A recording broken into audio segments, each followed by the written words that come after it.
The search for Nancy Guthrie has gone international.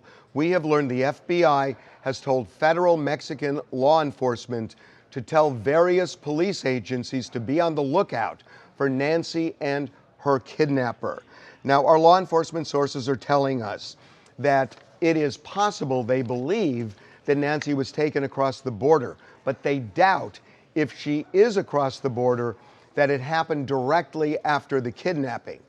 We're told that because we know now that the FBI checked cameras, Border Patrol cameras, and also other various electronic devices. We are asked not to be specific about that, and they have come up dry. There is nothing showing any movement across the border where they suspect Nancy Guthrie was in that car. Now, that said, we're told that she could have been taken at some point after the kidnapping, a day or so later or 2 days later. They just don't know. And obviously, there is a way to get across the border undetected. But right now, they have put the word out, and so far, no luck.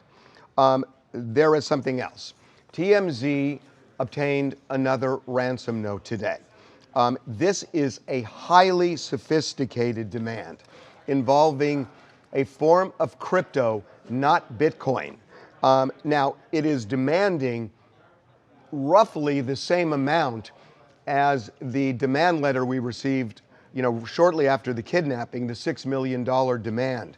It's not exactly that, but it's close to that. The demand graphically describes the consequences if the demand is not met. It also involves the media, saying that the media essentially becomes a go-between, a trigger, if you will, for getting this ransom money. We have been asked not to be specific about any of that beyond what we've just said. We have forwarded this on to the FBI, and they are looking into it. The email that we received today does not have the same crypto account as the crypto account in that first ransom letter that we received. A couple of other things. We told you yesterday that the FBI went around to various gun stores in the Tucson area with a list of names, trying to see if anybody on that list bought a gun at any of these shops. We were told, and we told you this yesterday, that the list was created by the people who had purchased a holster similar to the one that the kidnapper was wearing. The FBI had gone to Walmart and other retailers, created this list. We are told that this did not bear fruit, that so far it turned up nothing, that there was no match here of somebody buying a gun and buying that holster, at least from that list. Couple of other things. The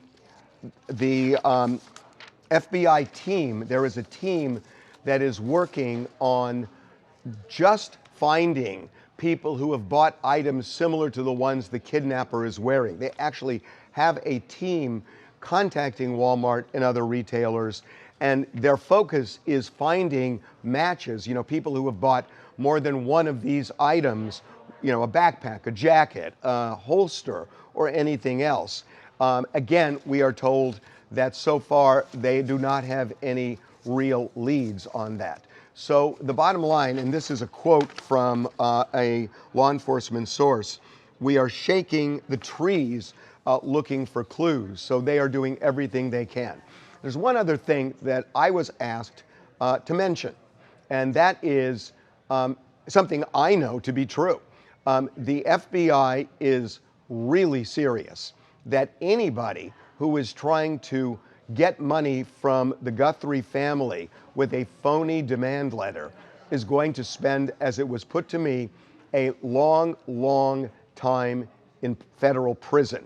The FBI does not mess around with things like that, and they are laser focused to find both the kidnapper and people who are exploiting the Guthrie family.